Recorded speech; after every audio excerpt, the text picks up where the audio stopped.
नमस्कार dear students, video पर आप सभी छात्रों का स्वागत है। आज के इस वीडियो में आप सभी छात्रों के लिए साइंस का पेपर लेकर आया हूं, जो कि आप स्क्रीन पर देख सकते हो।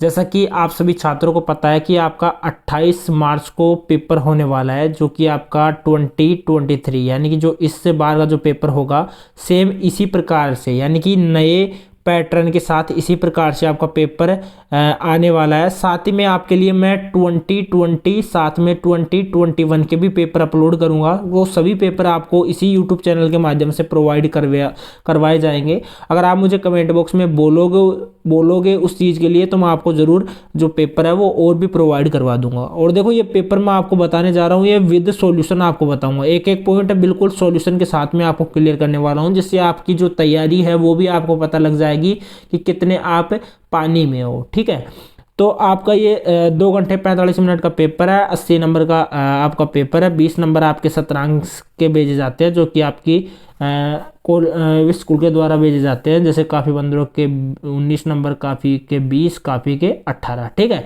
अब उसी के बाद में यहाँ पर बात करते हैं पेपर को लेकर।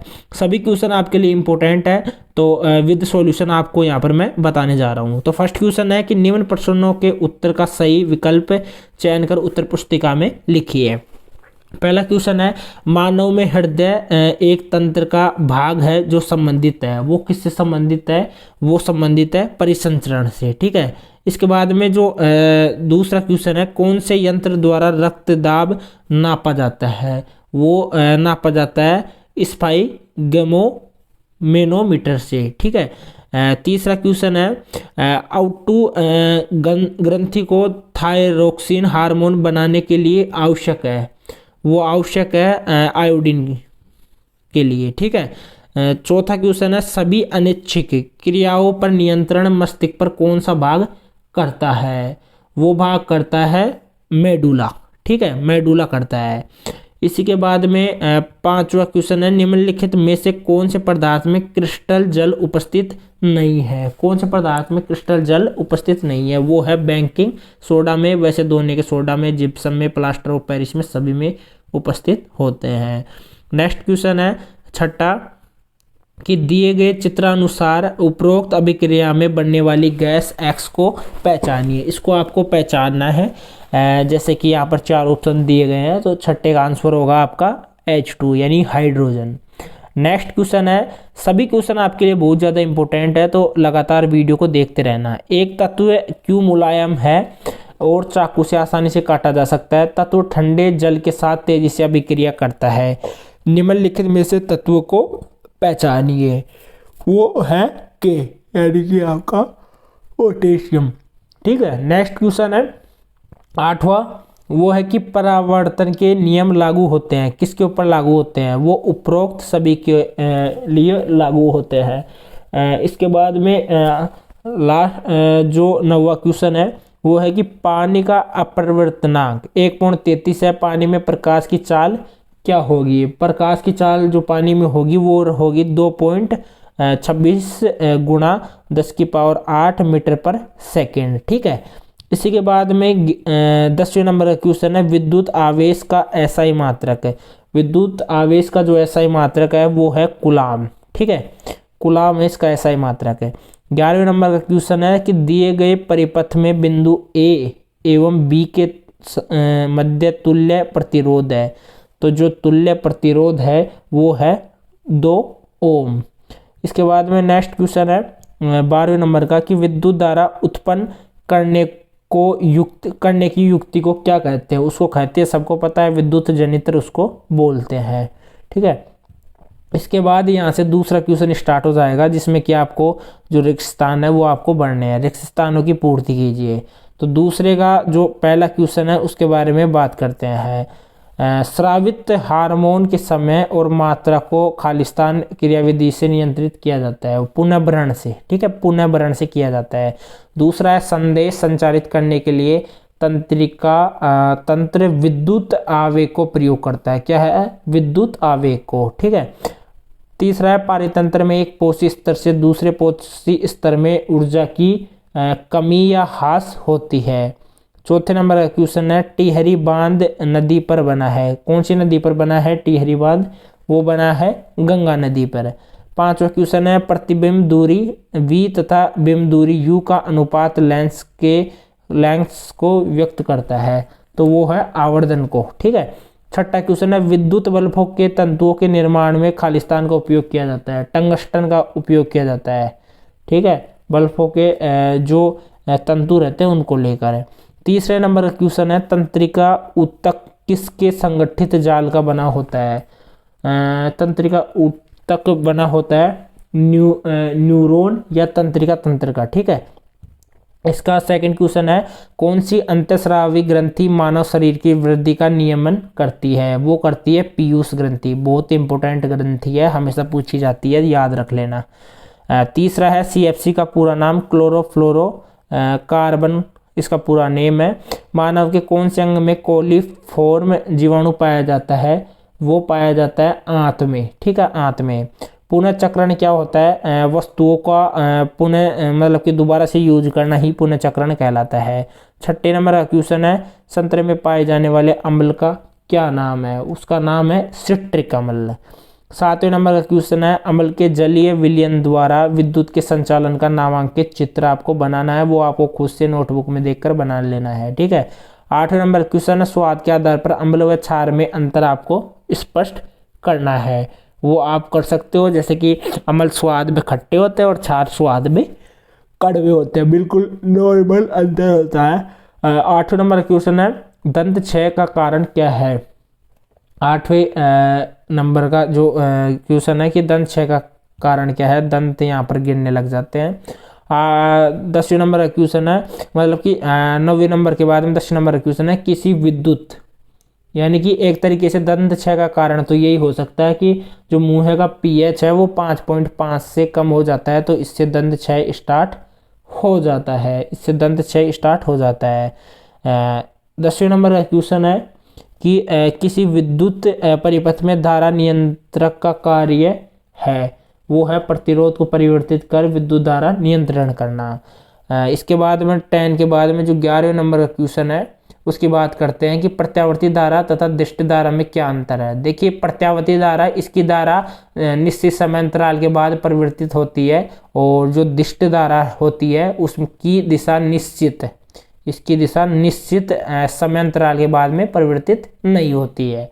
इसके बाद में 11वें नंबर का क्वेश्चन यहाँ पर देखते हैं।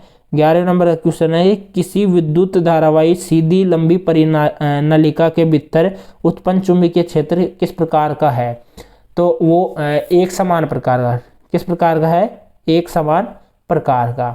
इसी के बाद में और भी चीज़ें यहाँ पर आप सभी छात्रों को मैं क्लियर करने वाला हूँ। जैसे नेक्स्ट जो क्वेश्चन है उसके बारे में यहाँ पर बात करते हैं। तो नेक्स्ट क्वेश्चन आप देख सकते हो। नेक्स्ट क्वेश्चन आपका है वो है खंड ब, यानी कि सेक्शन बी के क्वेश्चन यहाँ पर स्टार्ट हो जाते हैं। इसी के बाद में सेक्शन बी का क्वेश्चन है कि जैव विकास प्रक्रम में जीवाश्म की क्या भूमिका होती है?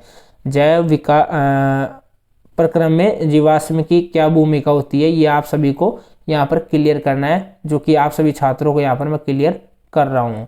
तो थोड़ा पैसेंस रखें।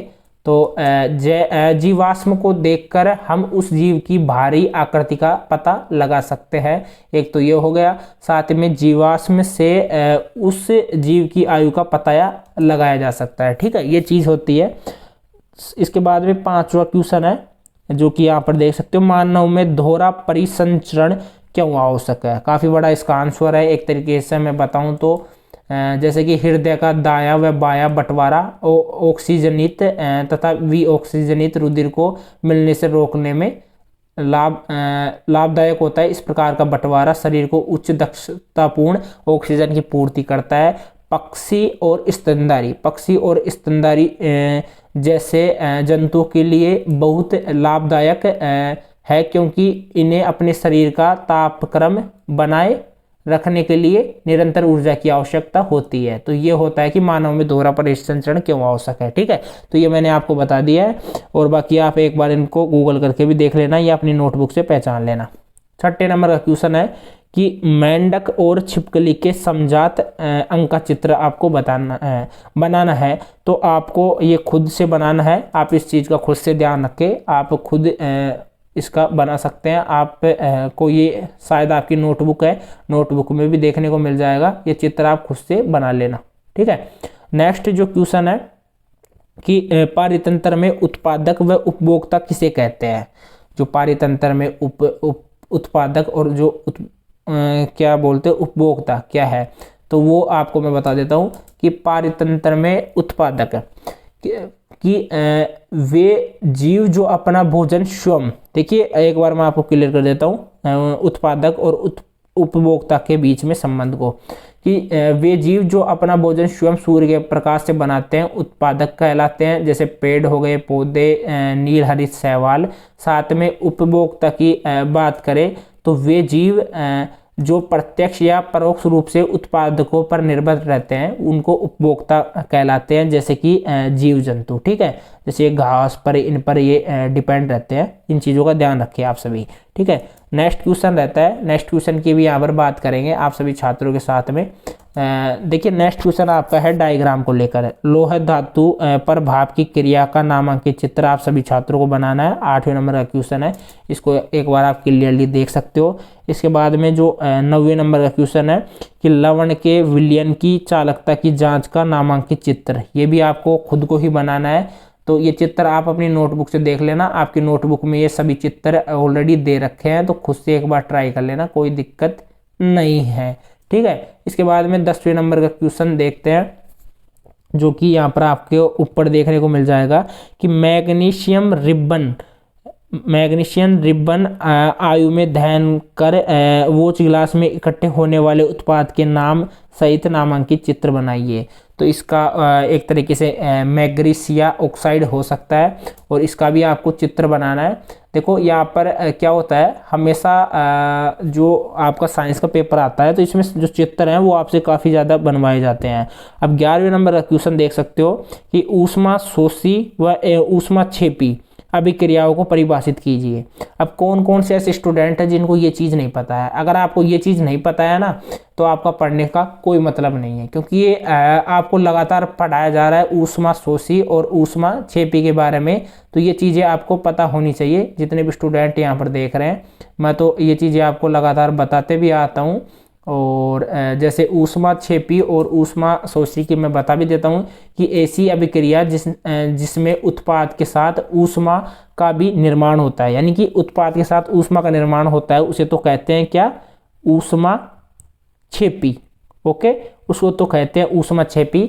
और ऊष्मा शोषी होती है ऐसी अभिक्रिया जिसमें ऊष्मा की आवश्यकता होती है, उसे कहते हैं ऊष्मा शोषी।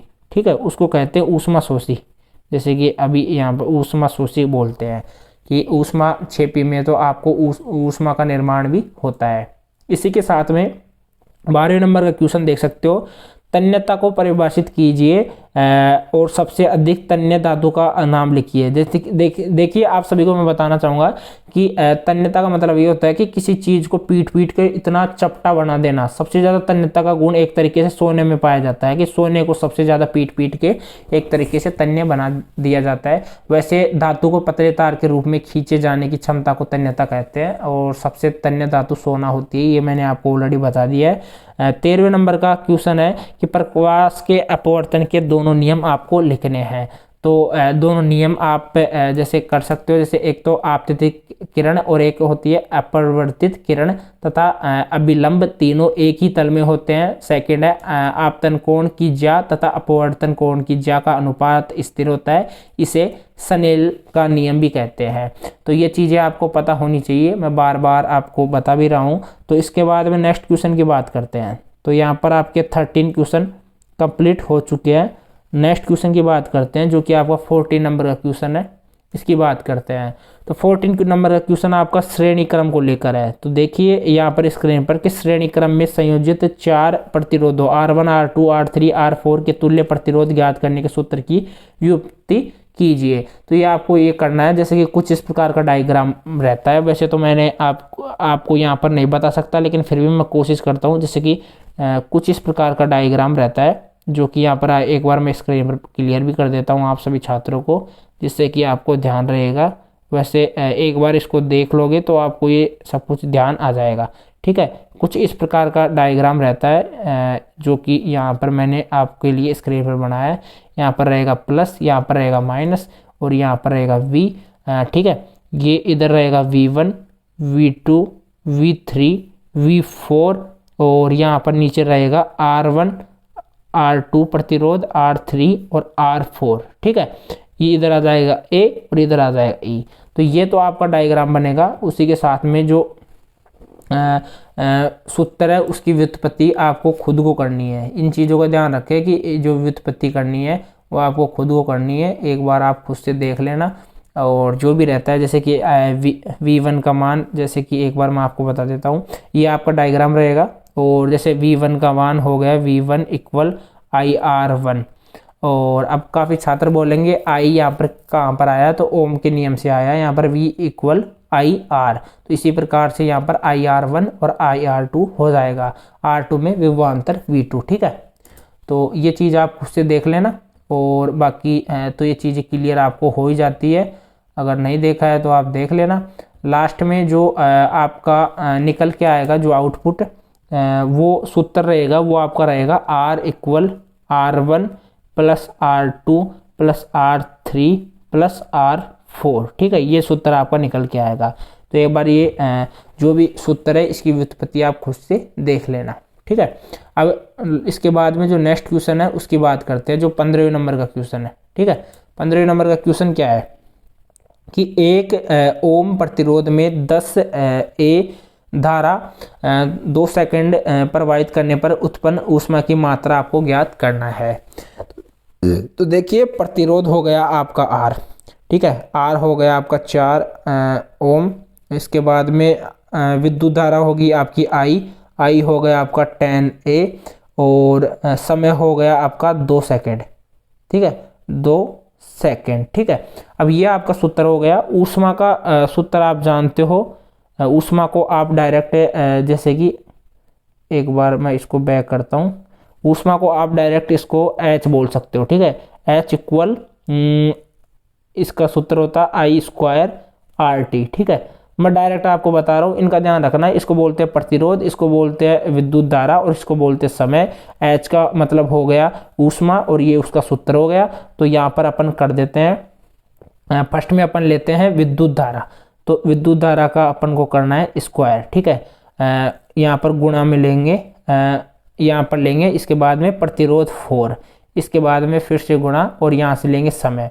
समय लेने के बाद में आपको इक्वल करना है, तो इसका स्क्वायर करेंगे तो ये हो जाएगा 100 और 100 के बाद में 4 और इसके बाद में 2। तो इसका टोटल जो आएगा वो आएगा आपका 800 जूल। ठीक है, तो ये मैंने आपको क्लियर कर दिया स्क्रीन पर, इसका ध्यान रख लेना। तो जो ऊष्मा की मात्रा है वो आपकी रहेगी 800 जूल। ठीक है, तो ये मैंने क्लियर कर दिया है। नेक्स्ट क्वेश्चन की बात करते हैं। अब नेक्स्ट क्वेश्चन देख सकते हो कि परिनालिका क्या है। परिनालिका क्या है, इसका स्क्रीनशॉट ले लेना, आपको समझ में आ जाएगा परिनालिका क्या है तथा परिनालिका में से विद्युत चुंबक कैसे प्राप्त करते हैं। परिनालिका से जो विद्युत चुंबक रहती है वो किस प्रकार से प्राप्त करते हैं, वो आप सभी को आना चाहिए। आप सभी छात्रों के लिए काफ़ी ज़्यादा इंपॉर्टेंट रहता है ये चीज़ें। बाकी तो मैं आपको लगातार ये चीज़ें बता भी रहा हूँ, ऐसी कोई दिक्कत नहीं है और आगे भी आपको ये चीज़ें मैं बताते रहूँगा। तो देखो परिनालिका क्या है, जैसे कि उत्तर में आसपास जो लिपटी हुई रोधी तांबे के तार की अनेक फेरों वाली जो कुंडली है उनको परिनालिका कहते हैं। समझ रहे हो, जैसे कि आप बोल सकते हो कि आसपास लिपटी हुई रोधी तांबे के तार की अनेक फेरों वाली कुंडली को परिनालिका कहते हैं।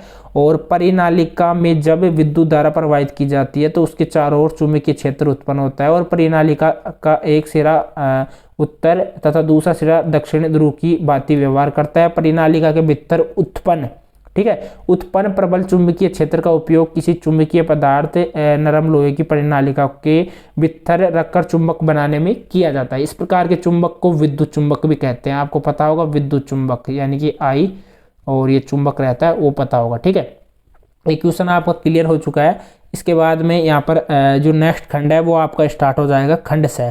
अब खंड से में भी काफ़ी इंपॉर्टेंट क्वेश्चन है। सभी क्वेश्चन यहाँ पर मैं समझाते हुए चल रहा हूँ, आपके लिए इंपॉर्टेंट आज का पेपर है। 17 नंबर का क्वेश्चन है, तो इसकी बात करते हैं कि 17 नंबर का क्वेश्चन क्या रहता है। तो इससे पहले आपको काफ़ी चीज़ें मैंने ऑलरेडी क्लियर भी कर दी है। 70 नंबर का क्वेश्चन है कि प्रकाश संश्लेषण के प्रक्रम के दौरान होने वाली तीनों घटनाओं को समझाइए। यानी जो प्रकाश संश्लेषण के टाइम में आपके तीनों घटनाएं होती है उनको आपको समझाना है।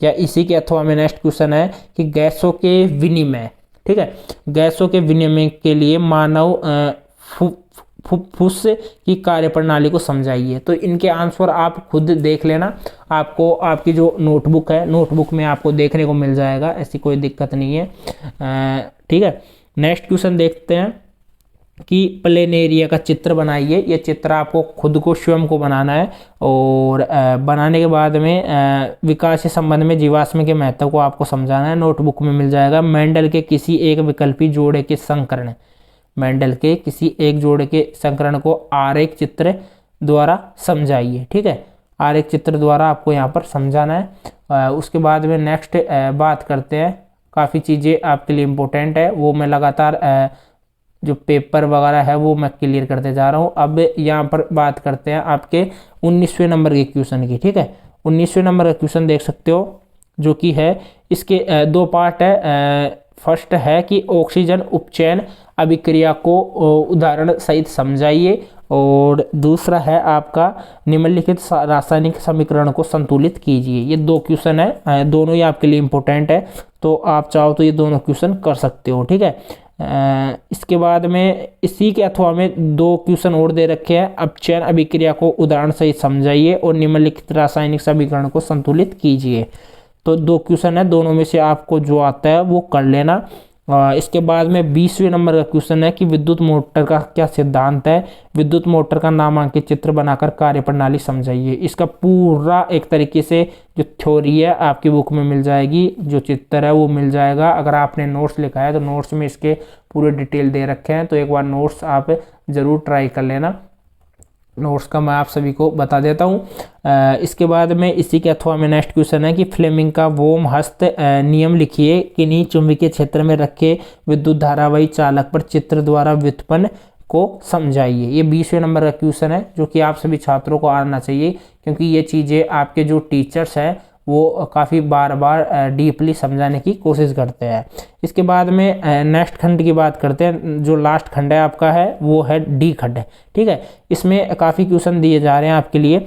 जैसे 21वें नंबर का क्वेश्चन है, और 21वें नंबर के क्वेश्चन से पहले आपको बता दूं कि इसमें निम्नतात्मक जो प्रश्न संख्या है, जैसे 21 से 23 के उत्तर पुस्तिका में दिए शब्द सीमा आपकी 250, यानी 250 वर्ड में आपको इसके आंसर देने होंगे। ठीक है, फर्स्ट क्वेश्चन है 21वें नंबर का कि प्रतिवर्ती क्रिया का एक उदाहरण आपको लिखना है। प्रतिवर्ती क्रिया का जो एक उदाहरण है वो आपको खुद को लिखना है। इसी के बाद में नेक्स्ट क्वेश्चन है जंतुओं में प्रतिवर्ती चाप क्यों विकसित हुआ, ये आपको एक्सप्लेन करना है। थर्ड क्वेश्चन है प्रतिवर्ती चाप का नामांकित चित्र बनाना है। इसी के अथवा में नेक्स्ट क्वेश्चन है कि अंडाशय द्वारा स्रावित हार्मोन का नाम लिखिए, वो आपको बताना है। किन्हीं दो अंतःस्रावी ग्रंथियों का नाम लिखिए। मादा मानव में अंतःस्रावी ग्रंथियों की स्थिति का नामांकित आपको चित्र बनाना है। 4 नंबर का क्वेश्चन है, जो आता है वो आप कर लेना। ठीक है, नेक्स्ट क्वेश्चन है 22 नंबर का, जो कि आप स्क्रीन पर देख सकते हो। 22 नंबर का क्वेश्चन भी आपके लिए इम्पोर्टेंट है कि निम्नलिखित को सुमेलित कीजिए। तो यह आपको सुमेलित करना है, आप सभी छात्रों को ध्यान में रखना है। ठीक है, सुमेलित आपको खुद को करना है। वो मैं आपको बार बार बता भी रहा हूँ कि सुमेलित किस प्रकार से करना है। जैसे कि फर्स्ट है जिप्सम। फर्स्ट है जिप्सम। जिप्सम को किससे सुमेलित करना है। जिप्सम का जो एक तरीके से सूत्र होगा वो होगा इनका CaSO4, और इसके बाद में जो सेकंड है, सेकंड आपका रहेगा थर्ड से। ठीक है, CaOCl2। बेकिंग सोडा आपका रहेगा NaCO3, और प्लास्टर ऑफ पेरिस रहेगा आपका CaSO4 1/2H2O। ठीक है, तो ये आपका है, जो कि मैंने आप सभी छात्रों को क्लियर कर दिया कि फर्स्ट वाला तो आपका रहेगा फोर्थ से, यानी कि जो फर्स्ट वाला है वो तो आपका रहेगा फोर्थ से, और जो सेकंड वाला है वो आपका रहेगा थर्ड से। ठीक है, और जो थर्ड वाला है वो आपका रहेगा फर्स्ट से, और जो लास्ट वाला है, यानी कि एक तरीके से उसको फोर्थ वाला बोल सकते हो, वो आपका रहेगा सेकंड से।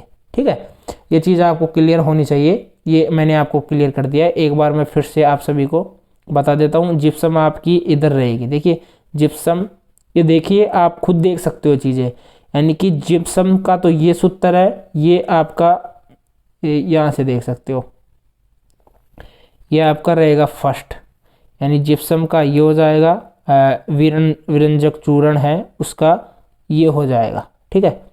इसके बाद में बेकिंग सोडा का ये हो जाएगा और प्लास्टर ऑफ पेरिस का ये हो जाएगा, ठीक है। इस क्रम को आपको ध्यान में रखना है।